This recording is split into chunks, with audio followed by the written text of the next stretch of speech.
우리는 이 세상 가운데 살아가면서 누군가는 관계를 하고 살아갈 수 있는 관계적인 사람인 것을 우리가 알게 되는 것이죠. 사실 이 관계라는 것은 매우 중요한 것이고, 세상에 홀로 사는 세상도 아니지 않습니까?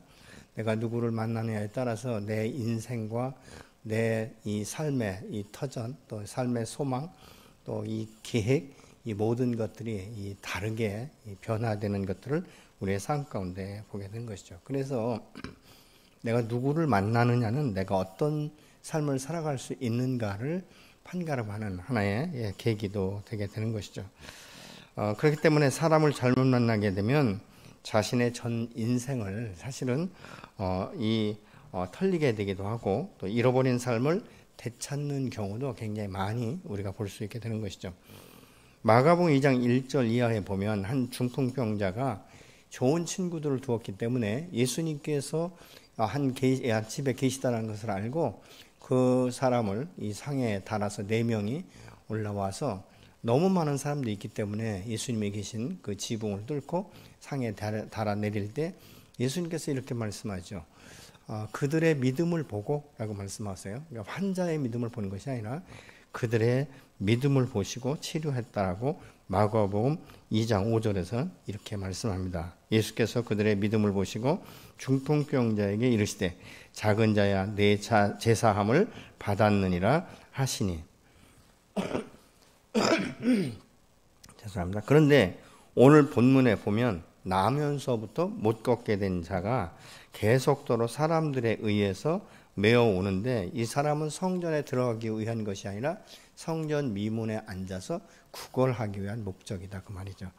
사실 좋은 사람들을 만났으면 아마 더 좋은 처방을 받았을지도 모릅니다. 근데 그는 4장 22절에 보면 40여 세가 되었다라고 말씀하고 있습니다. 한 40여 년 동안 사실 사람들에 의해서 아주 비참한 인생을 살아가게 된 것이죠. 장애우라고 해서 반드시 이런 삶을 살아가고, 장애우라고 해서 반드시 구걸을 해야 되는 것은 아니에요.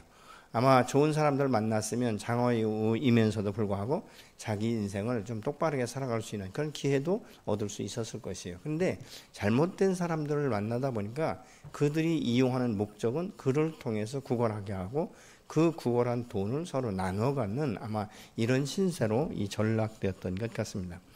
이런 상태에서는 이 꿈도 비전도 아무것도 가질 수 없는, 그래서 이 사람들을 만날 때 그 무시하는, 또 멸시하는 이 눈초리를 보면서 살았기 때문에 자존감은 아마 말로 표현할 수 없이 땅에 떨어졌을 거예요.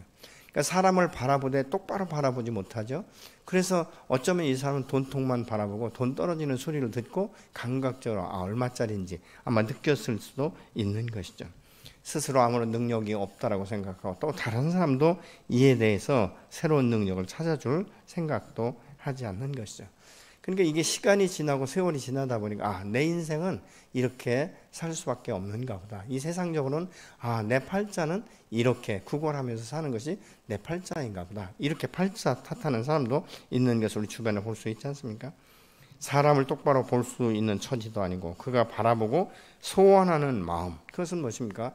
오늘 나갔을 때 많은 이 사람들이 나를 불쌍히 여기고, 그래서 많은 돈을 좀 돈통에 들어왔으면 좋겠다, 이런 생각을 하게 되는 것이죠. 어떤 때 제가 시내에 가보면 이렇게 앉아서 구걸하시는 분들이 있는데, 누가 이렇게 지폐를 1,000원짜리든 5,000원짜리 지폐를 주면 얼른 다른 주머니에 넣더라고요. 그러니까 항상 돈통에 돈이 별로 없는 것처럼 이렇게 보이게 만드는 것을 때로 볼 때가 있습니다. 사실 그는 이 성전 미문에 앉아 있으면서 무엇을 바라봤겠습니까? 성전을 출입하는 사람들을 바라보면서 그의 마음 가운데 아마 그랬을 거예요. 나도 건강했더라면 정말 이 유대인들이 이 회당에 들어가서 기도도 하고 말씀을 나누는 것처럼 나도 그렇게 살고 싶은데, 어떻게 내가 이런 기구한 운명 가운데 출생되어서 이런 삶을 살 수밖에 없다는, 이것이 참 스스로 생각할 때 굉장히 비참한 인생인 것을 때로는 탓하고 있었을지도 모릅니다. 근데 그 사람 앞에 누구도 다가오지 않는 거예요. 성전을 출입하는 수많은 사람도 있었지만 그에게 다가와서 무슨 이 복음을 증거하는 사람도 없었고, 그냥 성전에 와서 기도하고 뭐 율법을 나누고 그냥 돌아가는. 그러나 이 사람이 다른 곳에 앉았을 때보다 성전 미문에 앉아서 다른 것을 볼 수 있었다면 아마 들어갈 때 얼굴하고 나올 때 얼굴이 달라지는 많은 사람들의 모습을 보면서 성전 안에서 어떤 일이 있었기에 저의 얼굴이 저렇게 환하게 바뀌었을까, 이런 것도 아마 생각할 수 있지 않겠습니까? 오늘날 우리 주변을 보면 사실 우리의 도움을 필요로 하는 사람들이 너무 많아요. 물질로도 필요하지만 때로는 생명의 복음, 그러니까 죽어가는 영혼이 심판받을 수밖에 없는, 영혼이 둘째 사망에 들어갈 수밖에 없는 그들에게 영혼을 구원할 수 있는 생명의 복음, 이 말씀을 증거한다는 것은 바로 저와 여러분에게 하나님께서 주신 귀한 사명이며 이것을 완수할 때 기쁨이 있게 되는 줄로 믿습니다. 우리 주변에는 영적으로 병들고 목마르고 굉장히 심령이 아주 피폐된 사람들이 너무 많아요. 세상을 향해서 한 번도 좋게 얘기하지 않고 부정적으로 얘기하고 아주 원망하고 탓하는 사람들이 너무 많다는 것이죠. 왜냐하면 어렸을 적부터 많은 상처를 받았다든가 또 자기의 삶이 풀어지지 않는다든가 인생이 풀어지지 않고 때로는 대학을 졸업했어도 이 공무원 시험에도 잘 되지 않고 이런 세상을 얼마든지 탓할 수 있다는 것이죠. 세상에 대해서 소망이 없다라고 말하는 사람들이 우리 주변에 굉장히 많은 모습을 볼 수 있지 않습니까? 그때마다 우리의 마음 가운데 소망이 불리듯 일어나서 그들에게 소망이 있다, 희망이 있다, 이 나라와 이 민족은 멸망되는 것이 아니라 반드시 하나님의 축복과 언약을 성취하는 나라와 민족으로 세워질 것이라는 이 확신을 우리가 줄 수 있어야 되지 않겠습니까? 예수님께서도 보면 이 공생의 기간에 항상 찾아가신 곳이 자기를 필요로 하는 사람들에게 먼저 찾아가시는 모습을 우리가 볼 수 있죠. 우리가 요한복음 그 5장에 보면 이 베데스다 연못가에서 38년 된 환자가 있는데 누구도 그를 도와주는 사람이 없었던 것 같아요. 그에게 예수님께서 찾아가셔서 내가 낫고자 하느냐, 이렇게 이 소망의 메시지를 전해주면서 내 자리를 들고 일어나 걸어가라고 명령하실 때 그 말씀대로 순종하면 38년 된 이 환자가 자기의 자리를 들고 일어나 걸어가는 기적을 경험하게 되는 것을 볼 수 있지 않습니까? 오늘 성전 미문에 앉아있던 그에게는 성전 미문에 들어가는 것은 사실 그림의 떡이다, 이렇게 생각할 수밖에 없을 거예요. 그림의 떡이 무엇입니까? 내가 실제적으로 볼 수는 있지만 실제로 내 것으로 취할 수 없는 것. 여러분, 배고픈 사람이 그 빵집에 빵이 있는 것을 보면서도 돈이 없어서 빵을 살 수 없다면 사실 그것은 그림의 떡이나 다를 바가 없지 않겠습니까? 그 마음으로는 성전 미문을 통과해서 성전에 들어가서 다른 사람처럼 나도 하나님을 찬양하고 하나님의 말씀을 기억하고 기도하기에 힘쓸 수 있는데 내가 불구이기 때문에 들어가지 못하고 나를 데려다 주는 사람이 성전 안으로까지 들여보내는 것이 아니라 가장 적당한 성전 미문에 사람들이 출입하면서 정말 이렇게 바라볼 수 있는 그 자리까지 사람들이 데려다 놓고 자기들은 떠나가 버리는, 그리고 수금할 때쯤 돼서 다시 데리러 오는 이런 이 신세, 이런 삶을 지속적으로 영위하면서 그의 마음 가운데 어떤 생각을 하고 있었을까? 근데 오늘 이 본문에 보니까 이 베드로와 요한이 그 앞에 멈춰 섰다라고 말씀하고 있지 않습니까? 멈춰 섰다는 것은 무엇입니까? 관심을 가지는 것이죠. 이것은 사랑이 없으면, 어쩌면 성령의 음성이 없었으면 아마 베드로와 요한도 전처럼 그냥 지나칠 수밖에 없었을 것입니다. 그러니까 보편적인 일이 아닌 것이죠. 그것 가운데 멈춰 섰다는 것은 무엇 때문에? 관심 때문에 그렇다는 것입니다. 요한복음 6장에 보면 예수님께서 유대인의 명절에 가까울 때 큰 무리가 자기의 온 것을 보시면서 빌립에게 이렇게 말씀합니다. 빌립아, 저 많은 사람들에게 떡을 주었으면 좋겠는데 내 생각은 어떠냐? 이렇게 이제 질문하십니다. 근데 이 베드로가 얼마나 계산한지, 주님, 조금씩 먹이더라도 200데나리온이나 필요한 것 같습니다, 이렇게 말을 합니다. 근데 이 6장, 요한복음 6장 6절에 보면 예수님께서 이렇게 말씀합니다. 내가 빌립에게 물어본 것은 그를 시험하기 위함이다. 이 빌립의 마음 가운데 어떤 마음을 가지고 있는지, 그 영혼들에 대해서 불쌍히 여기는 마음이 있는지, 아니면 그 주님의 능력을 믿고 어떻게든지 주님께서 행하시겠다는 이런 믿음이 있는지, 이런 것들을 보게 되는 것이죠. 근데 빌립은 얼마나 계산이 빠른지, 많이도 아니죠. 조금씩 먹이더라도, 허기를 면할 수 있도록 먹이더라도 적어도 200데나리온 정이 필요할 것입니다 라고 말씀을 드리죠. 근데 그때 안드레가 돈으로 계산하지 않습니다. 그는 이제 그 주변의 사람들 가운데 어린아이가 가지고 있는 이 도시락을, 작은 도시락을 가지고 옵니다. 그러면서 하는 말이, 주님, 내가 어린아이가 가지고 온 이 작은 도시락 하나를 가져왔는데 이 많은 사람들에게 과연 이 도시락이 무슨 이 소용이 있겠습니까? 무슨 도움이 되겠습니까? 그냥 어린아이 하나 먹을 정도의 도시락, 그것도 부모님이 싸줘서 가져온 도시락밖에 없는데 저 많은 무리들에게 과연 무슨 도움이 될까요? 이렇게 질문하지 않습니까? 그때 예수님께서 그 제자들에게 말씀하십니다. 저 무리들을 각각 앉혀라. 그냥 무리를 이렇게 되는 대로 앉히라고 말씀하죠. 그리고 이 안드레가 가져온 어린아이의 도시락을 들고 축사하시면서 하시는 말씀이 있어요. 빌립은 조금씩 주더라도 이렇게 말씀하고 있는데 예수님께서는 그들이 원하는 대로라고 말씀하고 있는 것이죠. 엄청난 차이가 있는 것이죠. 주님은 오늘도 우리가 구하는 것보다 더 넘치도록 채워주시는 전능하신 하나님이신 줄로 믿으시기 바랍니다. 그래서 뭐 인당 얼마씩, 우리는 어떤 음식점에 가면 그러잖아요. 이게 빵을 1인당 2개씩만 먹자, 뭐 3개씩만 먹자, 이렇게 굉장히 분산을 잘 해요. 근데 예수님께서는 뭐라고 말합니까? 원하는 대로. 어떻게 보면 저들 배고플 텐데 배 터지도록 먹고 싶다면 그렇게 주라고 지금 말씀하고 있지 않습니까? 그래서 요한복음 6장 12절 13절을 보시겠습니다. 그들이 배부른 후에 예수께서 제자들에게 이르시되 남은 조각을 거두고 버리는 것이 없게 하라시므로 이에 거두니 보리떡 5개로 먹이고 남은 조각이 12바구니에 가득 찼더라. 원하는 대로 먹었는데 그 남은 것을 모았더니 12바구니에 가득 찼다. 이렇게 지금 말씀하고 있지 않습니까? 그래서 우리가 이것을 오병이어의 기적이다. 이렇게 지금도 기억하고 있는 것이죠. 우리 주님은 항상 우리에게 최고 넘치도록 오늘도 채워주시는 사신 하나님, 전능하신 하나님이신 줄로 믿습니다. 베드로와 요한이 그 사람 앞에 멈춘 것은 사실 성령의 감동이 있었기 때문에, 그런데 5절에 보니까 그가 바라봤다라고 말씀하고 있어요.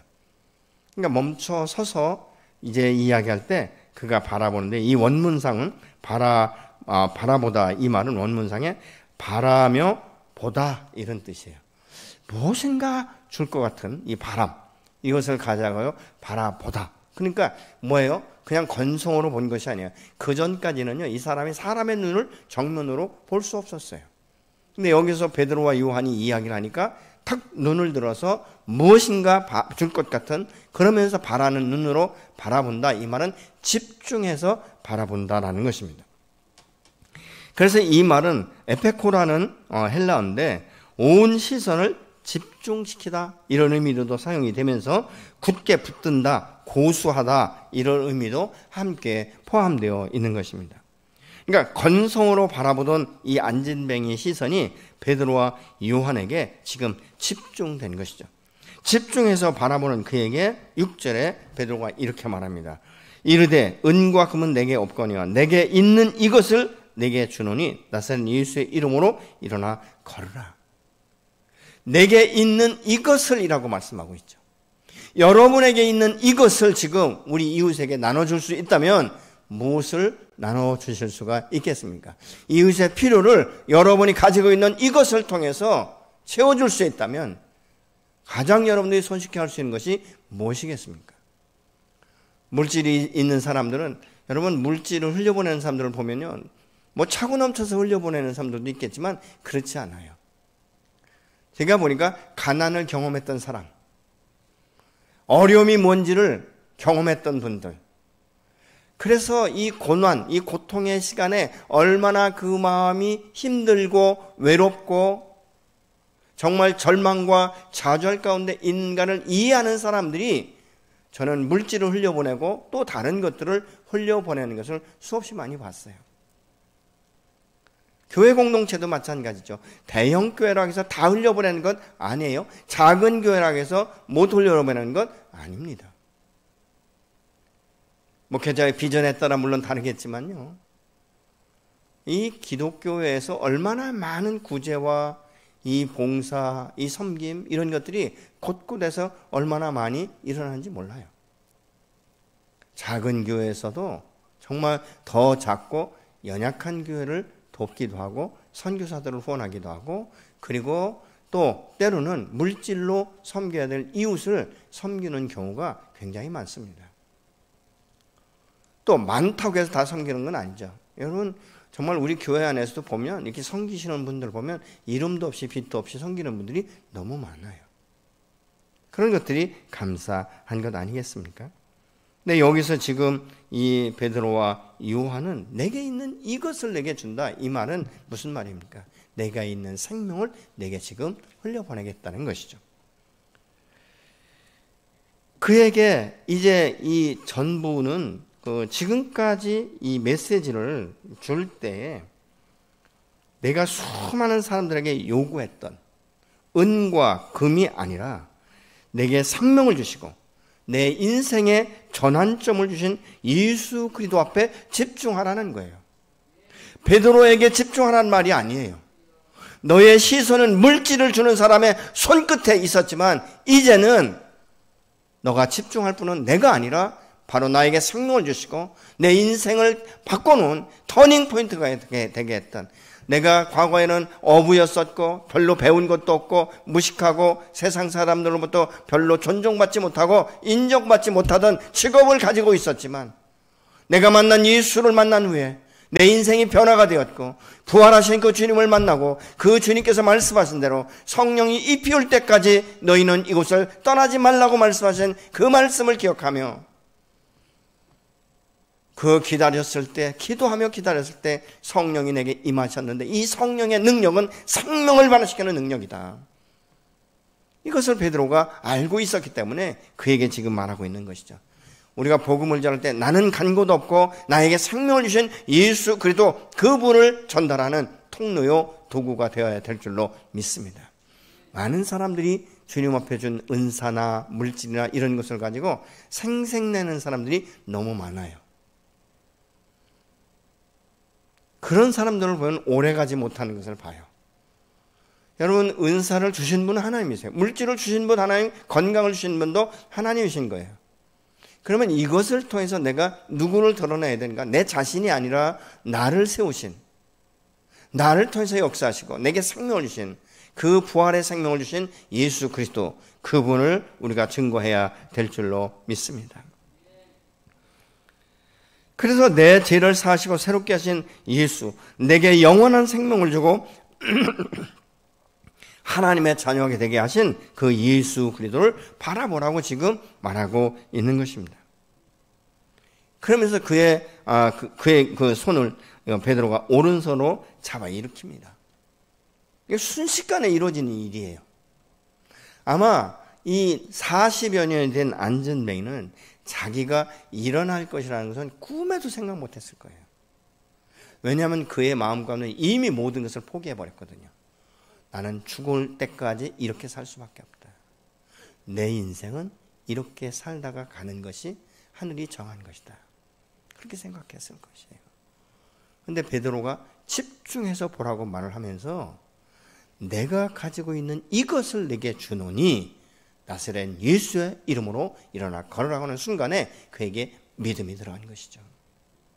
그런데 그때 베드로가 바로 그의 오른손을 잡아 일으키는데 자기도 모르게 발과 발목에 힘이 생기는 것을 느꼈어요. 일어나 보니까 일어나진다는 것이죠. 놀랍지 않습니까? 그러면서 그가 왜 안진뱅이가 되었을 때 내가 만약 걷게 된다면 수많은 생각을 했을 거예요. 나를 이곳 가운데 떠밀어 놓는 사람들에게 내가 따지겠다. 부당하게 나를 대했던 사람들에게 가서 따지겠다. 많은 생각들을 했을 거예요. 아니면 정말 저들이 성전을 들어갈 때 하고 나올 때 하고 다른 저들의 얼굴처럼 나도 성전에 한번 들어가 보는 것이 내 평생 소원이다. 이렇게 생각할 수 있겠죠. 저는 기억상실에 걸리고 무기력증에 걸리고 아무것도 할 수 없을 때 단 한 가지 소원이 있어요. 치료도 치료지만 단 한 가지 소원, 하나님, 내가 개척을 한 번만 개척하고 죽으면 소원이 없겠습니다. 뭐 개척을 해서 뭐 몇 년 하고 이것이 아니라 내 평생 한 번 개척해 보고 싶습니다. 그것이 나의 소원입니다라고 고백했던 때가 있어요. 아마 이 사람도 그런 소원이 있었을 거예요. 내가 만약 치료받으면 어떻게 할 것인가? 무엇을 할 것인가? 자기가 하고 싶은 게 왜 없겠습니까? 어떤 분들 보면 그러잖아요. 우리가 참 부모를 잘 만났으면 내가 하고 싶은 이 꿈을 다 펼쳤을 텐데, 내가 사업도 하고 싶은데 나에게 사업 자금을 대줄 부모도 없고 세상도 없고, 이래서 젊은이들이 굉장히 낙심하고 이 좌절하는 경우, 그래서 도전을 하지 않는 이런 경우가 허다하게 많지 않습니까?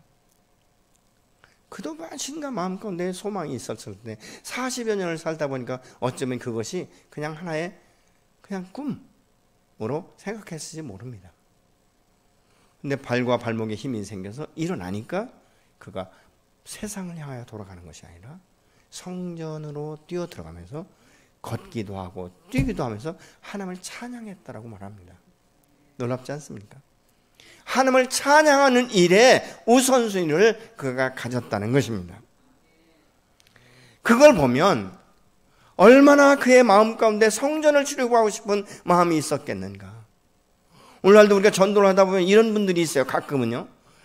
너무 고맙다고, 그동안 나를 누가 좀 교회로 데려갔으면 했는데 아무도 교회 가자는 사람이 없어서 지금까지 여기에 있었다, 이렇게 말하는 사람들이 있어요. 여러분은 어떻게 예수를 처음 만나셨습니까? 여러분 스스로 교회에 나오신 분들도 계시겠지만 아마 대부분이 누구 아인가 이 복음을 듣든지 아니면 권면을 통해서 교회에 처음에 출입하셨을 거예요. 그리고 나서 내가 죄인이라는 것을 깨닫고 회개하고 하나님의 자녀가 되었을 때 여러분의 마음 가운데 얼마나 기쁨이 샘솟았습니까? 저는 처음에 하나님의 사랑을 깨달았을 때 제 마음 가운데 통곡하며 하나님 앞에 기도한 것이 뭔지 아십니까? 하나님, 내가 무엇인데 나를 이렇게 사랑하십니까? 내가 어렸을 적부터 우리가 샤머니즘적이고 우상을 섬기던 그런 가정 가운데 얼마나 하나님의 사람들을 대적했는데, 그럼에도 불구하고 내가 무엇이 간데 나를 사랑하셔서 당신의 독생자 예수 그리스도를 보내시고 내같이 강팍한 마음 가운데 예수를 믿게 하셨는지, 그 사랑과 그 은혜가 너무 깊은 거예요. 얼마나 많이 통곡하고 울었는지 모릅니다. 그러면서 청년 수련회 갔을 때 다시 말씀을 반복적으로 받으면서 얼마나 많은 시간들을 회개했는지. 정말 주님을 만난 사람들은 그 생명에 이 빛이 들어온 것을 경험한 분들은요, 그 사랑을 평생 잊을 수가 없는 것 아니겠습니까?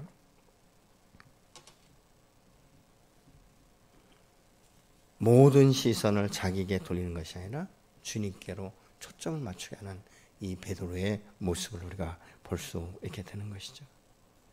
40여 년간 남의 손에 의해서 움직였고 때로는 부당한 대우를 받으면서도 부당하다라는 말 한마디도 못한 채 끌려다니며 살던 자신의 모습은 간곳없고, 수많은 날 동안 성전 미문에 앉아서 들고 나는 사람들을 바라보면서 부러워하고 흠모했던 성전을 내가 직접 내 발로 들어갈 수 있다는 이 희망, 그 소망이 이루어졌을 때 말로 표현할 수 없는 기쁨과 감동과 감격을 가지고 그 성전에 뛰어 들어가기도 하고 걷기도 하고 너무 신기한 거예요. 그러면서 그의 입술은 하나님을 찬양했다라고 말하고 있는 것입니다. 여러분, 그가 걷기도 하고 뛰기도 하는 그 모습, 찬송하는 그 모습을 보면서 이 베드로와 요한은 더 기뻤을 거예요. 아, 하나님께서 우리에게 성령을 주시더니 이 성령의 능력이, 예수의 이름의 권세가 얼마나 큰지, 이 영혼이 거듭났을 뿐만 아니라 육체가 치료받아서 걷기도 하고 뛰기도 하며 하나님을 찬양하는구나. 아마 더 기뻤을 것 같아요. 사람들이 다 알아봤어요. 저 사람 누구야? 아니 아까까지 성전 미문에 앉아서 구걸하던 사람 아니야? 아니 수년 동안 저기 앉았던 사람 아니야? 다 사람들이 바라보고 알았다고 말하고 있죠. 그러면서 끌렸다는 것이죠. 더 이상 남의 손에 끌려다니는 사람이 아니지 않습니까? 많은 수치심을 가지고 이 동전 한 입 통에 떨어지기를 바라는 사람도 아닙니다. 더 이상 앉아있을 필요가 없는 사람이 된 줄로 믿습니다. 자유인이 된 것이죠. 그는 일어난 후에 이렇게 성전에 뛰어들어갔고 성전에서 하나님의 말씀을 나누는 그 모습을 보면서 얼마나 그가 마음 가운데 많은 도전과 함께 위로와 격려와 또 죄가 무엇인지를 철저하게 들으면서 회개했을 거예요. 바로 이 사역은 주님이 살아계실 때 공생애견에도 하셨지만 부활의 주님으로 나타나 제자들에게 보이셨고 또 이 사도행전 1장과 2장에 보면 이 제자들이 그곳 가운데 기도했는데 전 그렇게 생각해요. 처음부터 120명이 앉아서 기도한 것이 아니에요. 왜냐하면 주께서 부활하고 승천하는 모습을 본 사람들이 500여 성도에 이른다라고 말합니다. 어쩌면 처음에는 더 많은 수백 명의 사람들이 기도하려고 모였는지도 모릅니다. 근데 자기들이 기대한 만큼, 자기들이 생각한 만큼의 시간이 넘어가면서부터 한 사람, 두 사람이 떠나기 시작했을 거예요. 그럼에도 불구하고 그 사람들이 떠나든 말든 요동치 아니하고 약속의 말씀을 붙들고 반드시 하나님께서 우리에게 보혜사 성령을 입히울 때까지 떠나지 말라고 말씀하셨던 그 부활의 주님이 말씀하신 것을 신뢰함으로 그들이 그곳 가운데 있을 때 2장에 보면 불의 혀같이 성령이 강력하게 임하는 것을 보지 않았습니까? 이 말은 무슨 말이냐면 우리가 하나님 앞에 기도할 때 응답이라는 것이 바로 즉시로 이루어지는 것도 있지만 때로는 긴 시간들이 필요하다는 것이죠. 그 기다림. 여러분 성령의 충만을 입고 성령의 기름 부으심을 입는 것은 순간에 이루어질 수도 있지만 기다림이 필요한 거예요.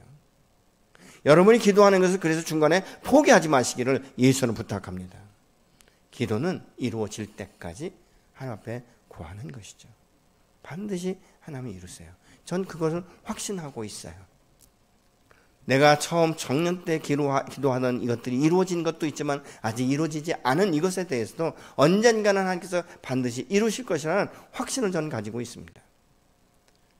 뭐 그렇다고 해서 때로는 마음 가운데 흔들림이 없냐? 흔들림이 있죠. 그렇지만 말씀이 있기 때문에 우리 생수교회를 우리가 시작할 때도 주님께서 주신 말씀이 있기 때문에 지금 형편이 어찌하든지 시편의 말씀처럼 열방을 유업으로 주신다는 이 사실은 확고한 것이기 때문에 그리고 생수교회라는 이 생수의 이름을 지을 때도 하나님께서 성경을 통해서 얼마나 많은 곳에 물에 대해서 말씀하셨는지 반드시 이 생수교회는 성전 미문을 통해서 흘러가는 물이 일전적으로 측량할 때마다 창이란 것이 된 것처럼 어느 날이 되어지면 하나님께서 부흥케 하시고 전 열방을 취하는 역사가 반드시 일어나게 될 줄로 믿으시기 바랍니다.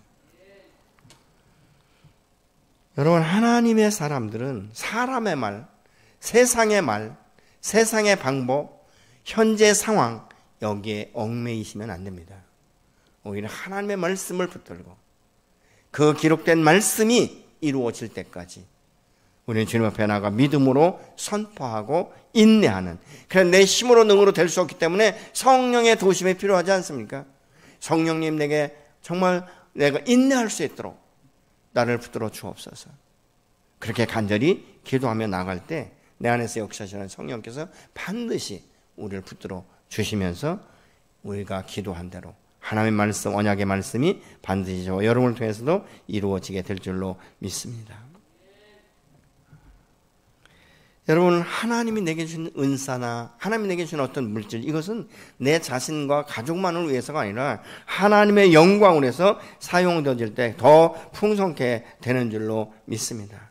주님은 오늘 또 성령의 이 도우심과 역사로 흩어진 수많은 영혼들을 향해 기도에 사람들이 기도하며 예수의 이름을 통해서 제사함 받기 원하시는 줄로 믿습니다. 그래서 우리가 전도 집회를 하는 것이죠.